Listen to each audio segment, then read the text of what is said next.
Baiklah, Bapak akan menjelaskan mengenai mengubah pecahan biasa menjadi pecahan campuran atau bilangan cacah.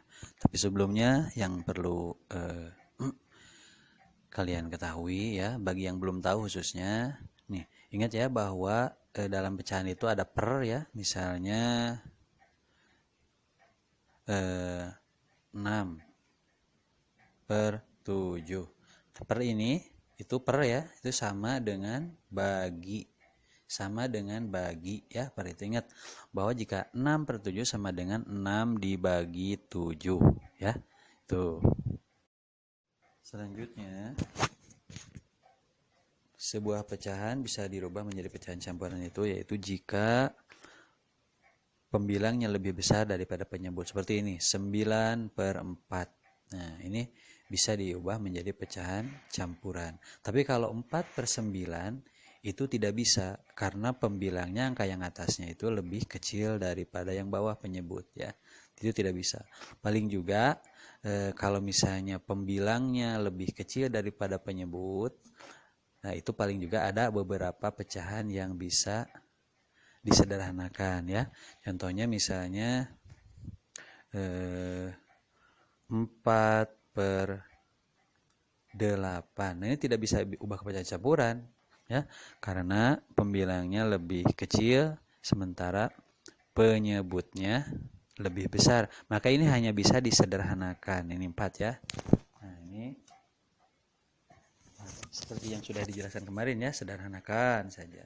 Tapi kalau seperti ini 9 per 4. 9 per 4, maka ini hasilnya nanti pastinya pecahan campuran ya, pecahan campuran.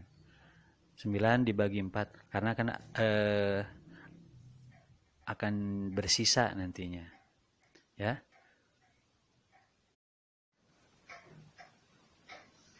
Baiklah, Bapak akan menjelaskan mengenai cara mengubah pecahan biasa menjadi pecahan campuran atau bilangan cacah.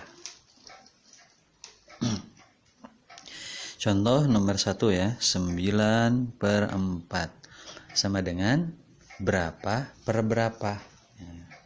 Kita gunakan cara dibagi kurung. Nanti hasilnya akan menjadi pembagian bersisa ya. Nah, 9 itu sebagai pembilang, 4 sebagai penyebut. Nah, yang harus di dalam kurung itu adalah pembilangnya. Yang di atas ya, yang di atas ini pembilang, maka 9 berada di dalam kurung. Nah, setelah itu 9 di dalam kurung dan yang di luar kurungnya adalah 4-nya. Nah, jadi seperti ini bentuknya ya. 9 dibagi 4. Kita tahu bahwa 9 dibagi 4 itu hasilnya tidak pas ya, ada komanya. Makanya cari 4 kali berapa yang hasilnya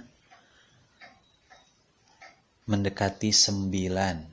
Maka kalau yang sudah hafal perkalian ya alhamdulillah, dan yang belum hafal silahkan hafalkan lagi di rumah. 4 ini harus membagi angka 9. Maka ini bagi yang belum hafal perkalian atau kadang lupa lagi, maka 4-nya ditambah-tambah untuk mencari. Misalnya hasilnya nanti yang mendekati 9 berapa? 4 ditambah 4 sama dengan berapa? Nah,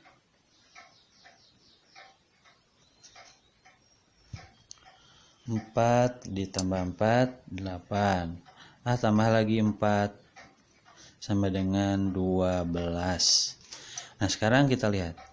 Yang 4 di atas itu 4 jika dikali 1, yang ini 8. Jika dikali 2, yang ini 9. Jika dikali 3. Maksudnya jika 4 dikali 1, jika 4 dikali 2 8, jika 4 dikali 3 ada 12. Nah, di sini kita tentukan mana yang paling dekat dengan 9 tapi tidak lebih dari 9. Di sini ada 4, ada 8, ada 12. Maka yang paling dekat dengan 9 dan tidak lebih dari 9 adalah 8. Nah, ini 8 ini kita simpan di bawah 9, dan ini duanya kita tandai saja duanya dengan persegi ya. Boleh sebaliknya, misalnya yang 8 dengan persegi atau ini. Yang persegi ini kita simpan di atas. Dah. Setelah itu maka dikurangi 9 dikurangi 8 yaitu 1 ya. Setelah ini ya berarti hasilnya 9 dibagi 4 itu adalah 2 ya, dengan sisanya 1/4 nya. Kita tulis di sini. Perhatikan. Nah, tulis di sini ya. Setelah itu kita sudah tahu bahwa 9 dibagi 4 itu yaitu 2 ya, dengan sisa 1. Maka kita simpan di sini 2 berada di tengah-tengah. 2 yang ini ya, pindahin ke sini 2. 4-nya tetap di bawah, yang ini 4-nya tetap di bawah. 1 yang paling bawah ini di bagian ini menjadi di atas 1. Jadi 2 1/4. Nah, yang satu ini sisa ya. Kita tandai saja sisa. Nah, sisa yang ini disimpannya itu berada di atas di sini. Nah, ini sisa. Nah, ini sisa. Ini sisa. Nah, pernya tetap sama per 4. Nah, 2 yang ini dari mana? Dari hasilnya ini. Jadi 2 kita simpan di sini sebagai bilangan cacahnya. 1 kita simpan di atas sebagai sisa pembagiannya, dan 4 sebagai pembagiannya tetap sama ya. Ini 4 ini dengan ini tetap sama. Ya, seperti itu. Sekarang contoh yang kedua. 18/6 sama dengan berapa? 18/6 itu ya. 18/6 itu artinya 18 dibagi 6. Maka ini hasilnya tidak akan pecahan campuran, maka akan menjadi bilangan cacah atau bilangan biasa. 18 bagi 6 sama dengan 3. Tidak ada campurannya ya, karena pas. Nah, yang menjadi pecahan campuran itu yaitu jika pembilangnya dalam suatu pecahan itu lebih besar dan dibagi penyebut itu ada sisanya, seperti tadi yang nomor 1 ya, contoh nomor 1. Contoh yang ketiga yaitu 10/8 ya. Nah, kalau ada seperti ini 10/8 ini sepertinya bisa disederhanakan ya. Tapi sebelum disederhanakan ya kita ubah dulu ke pecahan campuran. Jadi apakah Pak sederhana dulu, disederhanakan dulu, atau diubah ke pecahan campuran dulu ya. Nah, kalau misalnya kalian lebih mudahnya menyederhanakan dulu, silahkan sederhanakan dulu baru nanti ubah ke pecahan campuran. Atau sebaliknya, aku mau misalnya mengubah dulu ke pecahan campuran, maka ubah dulu ke pecahan campuran, baru setelah itu nanti sederhanakan. Dan yang akan Bapak jelaskan sekarang, diubah dulu ke pecahan campuran ya. 10/8 maka sama seperti tadi, dibagi kurung ya, sama seperti tadi. Nah, ini maka 10-nya di dalam kurung karena sebagai pembilang, 8-nya berada di luar kurung.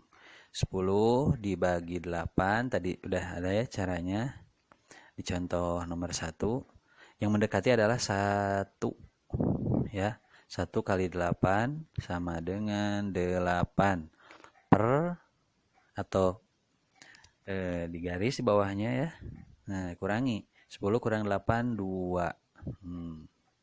Oh, ternyata 10 bagi 8 itu 1, sisa 2. Maka di sini kita tulis lagi 8-nya tetap di bawah. Nah, satunya itu yang di samping ini sebagai bilangan biasanya dan 2 sebagai sisa. Sisa di atas. Jadi 1 2/8. Nah, tapi sepertinya 2/8 itu masih bisa disederhanakan. Maka kita sederhanakan. Tapi jangan lupa satunya ini tetap kita bawa. Tetap 1 yang disederhanakan hanya 2 dan 8 saja. Ya, ya kita cari bilangan prima yang bisa membagi 2 dan 8. Nah, sepertinya 2 ya. 2. Berarti harus membagi kedua angka ini. Maka 2 bagi 2 sama dengan 1. 8 bagi 2 sama dengan 4. Oh, jadi 10/8 itu sama dengan 1/4. Inilah hasil akhirnya. Semoga kalian mengerti ya.